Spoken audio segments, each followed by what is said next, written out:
Hey guys, it's Mike here, and in this video, we're going to be discussing the new series that's upcoming for Dragon Ball, known as Dragon Ball Daima, which is going to be coming out in fall of 2024. And leading up to that, I'm being joined here today by Geekdom 101, as we're going to be discussing what is our 10 things we don't want to see with Dragon Ball Daima. Now, over on Danny's channel, we actually have the 10 things we do want to see. So make sure to check that out in the description, as well as his channel. Give him a subscribe. He's got a lot of great content over there. But allow me to continue to introduce him as he now introduces himself, which I know he hates to do on here. No, I'm doing good, man. So yeah, on the channel we did the 10 things we want from Dragon Ball Magic, now known as Daima, renamed a week before they announced it. Today, or on this channel, that is, we're doing things we don't want, but make sure you check out both videos and make sure you leave a comment and tell us 10 things you do not want. And please don't just say, I wish they weren't turning into kids. That's already happening. Something you don't want going forward. All right, so starting everything off is going to be Danny with your first thing you want to discuss that you don't want to see in Dragon Ball Daima. The first thing on my list here that I wrote up is I don't want to see bad writing. Look, Toriyama's peak as a writer, I would say, was about 88 to 91, which that encompasses the Piccolo Daimao arc, the 23rd tournament, Saiyan Saga, and Frieza Saga. That was Toriyama at his best, in my opinion. I feel like even though I love the Cell Saga and I like the Buu Saga a lot, there are some writing differences and things that are just not that great. Like, you know, you can tell that he's kind of lost in some of this stuff. But with this new series, he's not going to be the writer. He's going to have different writers working on it from Toei, but he is going to supervise every script. And this is what I've wanted for years. We need new, fresh blood to write Dragon Ball. Yeah. But we also need to have the creator there to make little changes and suggestions, because nobody knows that universe better than Toriyama, except maybe me. Ego! I'm just kidding. But no, all joking aside, it's good to have him involved, but he shouldn't be the head writer, so hopefully we won't get that, but I am a little worried about bad writing. 100%. When it comes to a franchise, even a long-running one that the creator is not himself making every aspect of, when you have him there, it continues the spirit of that original thing better than anyone else is capable of. And we've seen with other franchises where they failed to capture that because let's not forget, Yusuke Watanabe wrote Battle of Gods. Toriyama came in and made some changes, turned out to be a great movie. Yeah. I love that movie. So absolutely, and kicked everything back off. Now, on the topic of bad writing is something that lends right into that, which is plot holes and bad retcons. Now, here at Laughingstock Media, I've discussed a number of different plot holes over time, some of which you could see on my playlist in the top right corner. That's the first of many to come, guys. And with that being said, one of the biggest problems I have with Dragon Ball Super, and so many other fans have had too, and really since you said before, going back especially to the Buu Saga, Cell Saga, and so on, is plot holes. Which a lot of those arrived because in the manga originally, when we were getting those plot holes, Toriyama was coming up with things off the top of his head every single week. It was bound to have plot holes, especially in some of these complex arcs. But with Super, they didn't really have those same justifications in mind. And so we got bad retcon after plot hole after plot hole. And I'm sure there's going to be some. It is Dragon Ball after all. But the less we get and the more thought out everything is, the absolute better. And I want to say this. Retcons are not always a bad thing. However, especially with Dragon Ball, however, the bad retcons is the issue. I think the two greatest retcons in fiction, and yes, they are retroactive continuity, is Darth Vader being Luke's father, because that wasn't the plan in the original script for Star Wars. That was a great retcon, as well as Goku being an alien. He wasn't originally an alien, he was just a monkey boy. And what happened when we found out that Goku was a Saiyan? Opened up the entire universe, and now Saiyans are like the centerpiece of the show, their transformations, all that stuff. So yes, Mike, that's it. So my number three, or our number three, my next one is, we know that the cast is becoming kids. We know that they're going to be turned to kids by some demonic force.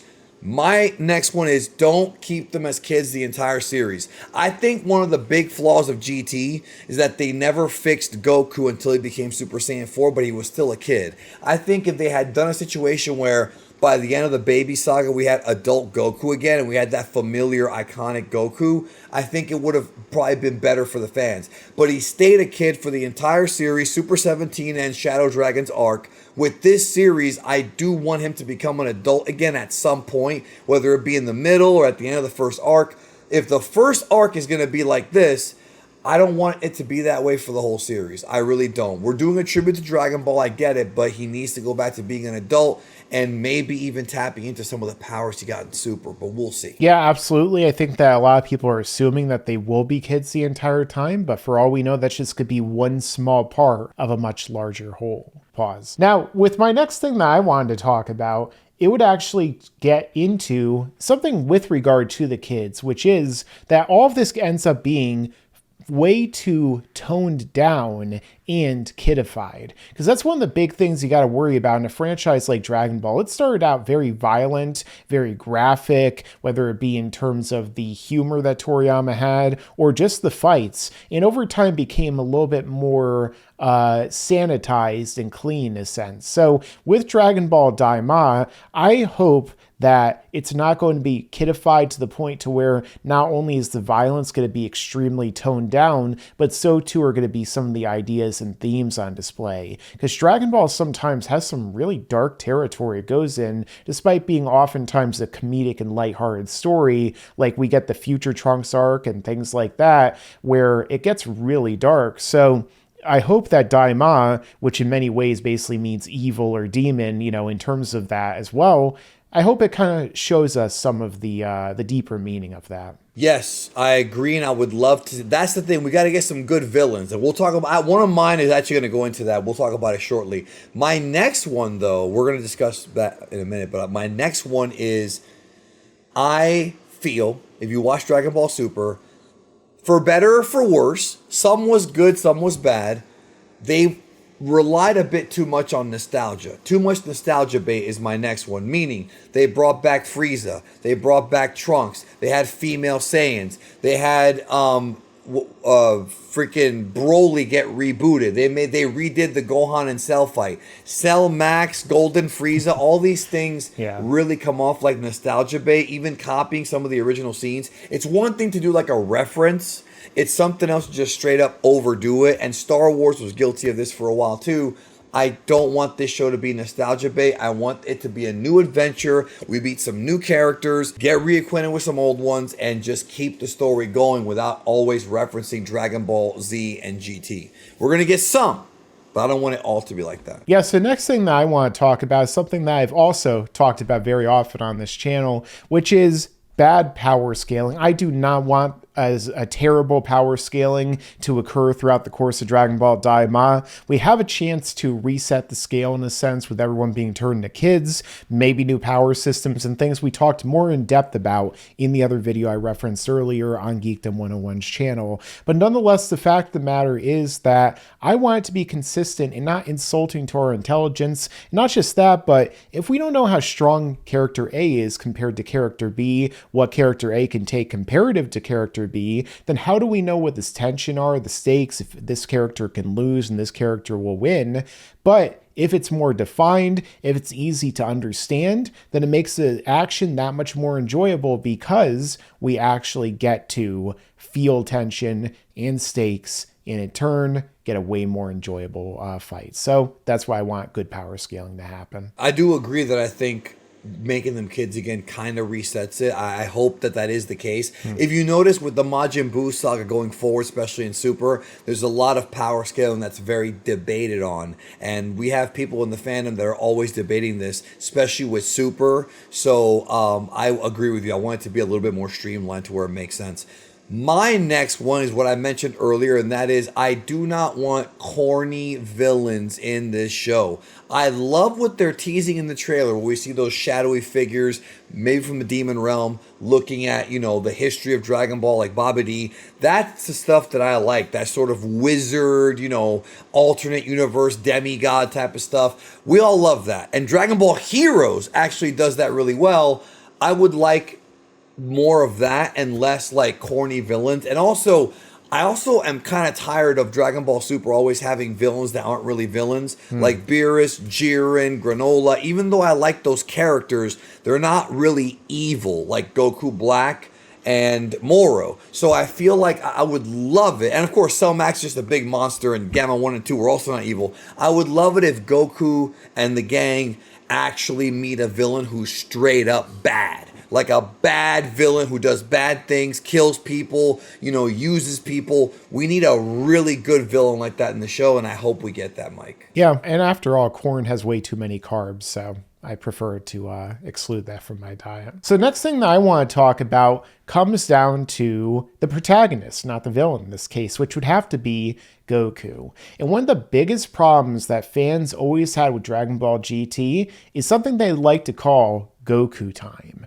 where no matter what happens in the story, no matter what was happening even before that, it always has to come down to and bottleneck around the character of Goku, in which it could be a villain that has barely any quarrel with Goku whatsoever, who's in the midst of fighting Vegeta and a bunch of other characters. Well, Goku will show up and fight them and defeat them. Everything always comes down to Goku in that sense. Even though he is the primary protagonist of the franchise, sometimes you want to make sure the other characters, they get some more focus, they get some more shine, they get to actually contribute in some way. In GT, other than powering Goku up, they barely did anything at all. So that's why I want to have them avoid that in Dragon Ball Daima. No more Goku time. Goku could be the main character along with Shin or the other characters that might be swapped in and out. But nonetheless, let's not just have everything be like, well, if Goku can't do it, who can? And here's a brand new technique. You just pull it out of nowhere. Yes, it's movie 13.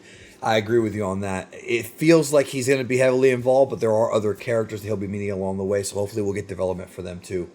My last one is one that's really important to me.